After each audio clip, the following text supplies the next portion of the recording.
Arab ലോകം, പ്രവാസം എന്നിവ ഉൾച്ചേർന്ന സിറ്റി ഫ്ലവർ വീക്കെൻഡ് അറേബ്യയുടെ പുതിയൊരു എപ്പിസോഡ് കൂടി. ഏവർക്കും ഹൃദ്യമായ സ്വാഗതം. അറബ് ലോകത്ത് എന്തുകൊണ്ടാവും തൊഴിൽ രഹിതരുടെ എണ്ണം ഇത്രമാത്രം വർദ്ധിക്കുന്നത്? അഭ്യസ്തവിദ്യരായ ആയിരങ്ങളാണ് മെച്ചപ്പെട്ട ഉപജീവനം തേടി പുറത്ത് കാത്തിരിക്കുന്നത്. ഈ സമസ്യ നേരിടാൻ മൂർത്തമായ ചില നടപടികൾ വേണമെന്ന ഉറച്ച തീരുമാനത്തിലാണ് അറബ് ഭരണകൂടങ്ങൾ. തീർച്ചയായും മലയാളികൾ ഉൾപ്പെടെയുള്ള പ്രവാസി സമൂഹത്തെ ഇത് പ്രതികൂലമായി ബാധിച്ചേക്കും. റിയാദിൽ സമാപിച്ച രണ്ടാമത് അറബ് വികസന ഫോറത്തിൻ്റെ പശ്ചാത്തലത്തിൽ വീക്കെൻഡ് അറേബ്യ ഇക്കാര്യങ്ങൾ വിലയിരുത്തുന്നു.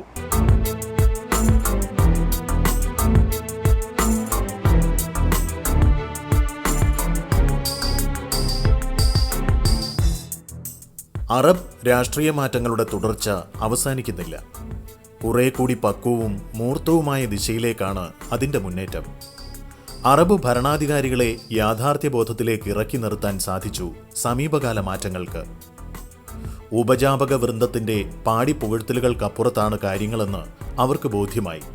താഴേക്കിടയിലെ സാധാരണ മനുഷ്യന്റെ സങ്കടങ്ങൾ പരിഹരിക്കപ്പെട്ടില്ലെങ്കിൽ അസ്ഥിരതയ്ക്ക് വ്യാപ്തി കൂടുമെന്ന പുതിയ പാഠവും അവർ ഉൾക്കൊണ്ടു. തുനീഷ്യയിലെ സാധാരണക്കാരനായ മുഹമ്മദ് അബു അസീസിയുടെ നിസ്സഹായത നിറഞ്ഞ ആ മുഖഭാവം അറബ് തെരുവുകളിൽ ഇനി പാടില്ലെന്ന് വിവേകമുള്ള ഭരണാധികാരികൾ കരുതുന്നു. ഇതിന്റെ ഭാഗം തന്നെയാണ് അറബ് തൊഴിലില്ലായ്മ എന്ന ഗുരുതര സമസ്യ തൊട്ടറിയാനുള്ള നീക്കം. മിക്ക അറബ് രാജ്യങ്ങളും ബദൽ നടപടികളുടെ തിടുക്കത്തിലാണ്. പൗരന്മാർക്ക് മെച്ചപ്പെട്ട ജീവിത സാഹചര്യം ഒരുക്കാൻ കഴിഞ്ഞതുകൊണ്ടാണ് പ്രതിസന്ധി മറികടക്കാൻ ഗൾഫ് രാജ്യങ്ങൾക്ക് കഴിഞ്ഞത്. എന്നാൽ മേഖലയുടെ അടിത്തട്ടിൽ പുകയുന്ന അസ്വാസ്ഥ്യം വീണ്ടും അസ്ഥിരത പടർത്തുമെന്ന തിരിച്ചറിവുണ്ട് GCC നേതൃത്വത്തിന്. അതുകൊണ്ടാണ് എല്ലാ ഉച്ചകോടികളിലും ഏറ്റവും വലിയ അജണ്ടയായി അറബ് തൊഴിലില്ലായ്മ ഇടം പിടിക്കുന്നതും. തൊഴിലില്ലായ്മയുടെ വ്യാപ്തി തിരിച്ചറിയുന്ന ആധികാരിക രേഖയ്ക്ക് തന്നെ അവർ രൂപം നൽകി. ലോകത്തെ ഏറ്റവും കൂടുതൽ തൊഴിലില്ലായ്മയുള്ള പ്രദേശമാണ് പശ്ചിമേഷ്യ.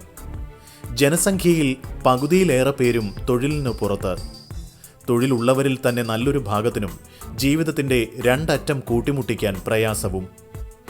തൊഴിൽ മേഖലയിൽ സ്ത്രീകളുടെ സാന്നിധ്യമാകട്ടെ വളരെ കുറവും. വികാസം പ്രാപിച്ച ഗൾഫ് രാജ്യങ്ങൾ മാത്രമാകും ഇതിനപവാദം. തൊഴിലില്ലായ്മ പ്രശ്നം പരിഹരിക്കാൻ ഒട്ടേറെ പുതിയ പദ്ധതികൾ അറബ് ലോകം പ്രഖ്യാപിച്ചു. വൊക്കേഷൻ ട്രെയിനിംഗ് കേന്ദ്രങ്ങളും മറ്റും ഇതിൻ്റെ ഭാഗമാണ്. ഗൾഫിലെ തൊഴിലവസരങ്ങളിൽ തദ്ദേശീയർക്കും അറബ് വംശജർക്കും ഊന്നൽ നൽകണമെന്ന ആവശ്യവും ശക്തം. സാമൂഹിക സുരക്ഷയും സുസ്ഥിര വികസനവും നേടണമെങ്കിൽ ഇത് കൂടിയേ തീരൂ എന്ന വിലയിരുത്തലാണ് പൊതുവെയുള്ളത്. റിയാദിൽ സമാപിച്ച രണ്ടാമത് അറബ് വികസന തൊഴിൽ ഫോറവും ഈ ദിശയിൽ നല്ല ചുവടുവെപ്പായി. ലോകബാങ്കും അറബ് ലേബർ ഓർഗനൈസേഷനുമായി സഹകരിച്ച് സൗദി തൊഴിൽ മന്ത്രാലയമായിരുന്നു ഫോറം സംഘടിപ്പിച്ചത്.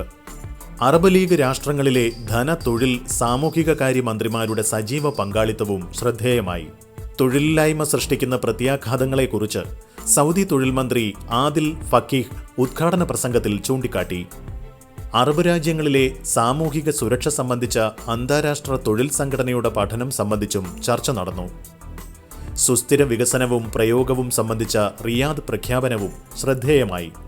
النتائج التي تمخض عنها هذا المنتدى وهو المنتدى الثاني الذي يعقد في المملكة العربية السعودية هو إعلان الرياض، وهو إعلان يشمل في الواقع عناصر رئيسية مهمة فيما يتعلق بالخطوات اللاحقة التي من الممكن أن تقوم بها البلدان العربية، سواء في مجال السياسات الاجتماعية وما يكفل العدالة الاجتماعية، أو سواء في مجال التشغيل ومعالجة مشكلة البطالة والفقر، أو فيما يتصل بمؤسسة الحوار الاجتماعي وتطوير آليات الحوار الاجتماعي ما بين الشركاء الاجتماعيين لضمان السلم الأهلي والمجتمعي ولضمان الاستقرار السياسي في آن معا في هذه البلدان. അറബ് രാജ്യങ്ങൾ തൊഴിൽ മേഖലയിൽ ശക്തമായ ഇടപെടലിനൊരുങ്ങുമ്പോൾ മലയാളികൾ അടക്കമുള്ള ലക്ഷക്കണക്കിന് പ്രവാസികൾക്ക് അത് അത്ര നല്ല വാർത്തയല്ല. സൗദിയും ഒമാനും കുവൈത്തുമെല്ലാം ഓരോ ദിവസവും ശക്തമായ സ്വദേശീവൽക്കരണത്തിലേക്ക് നീങ്ങുകയാണ്.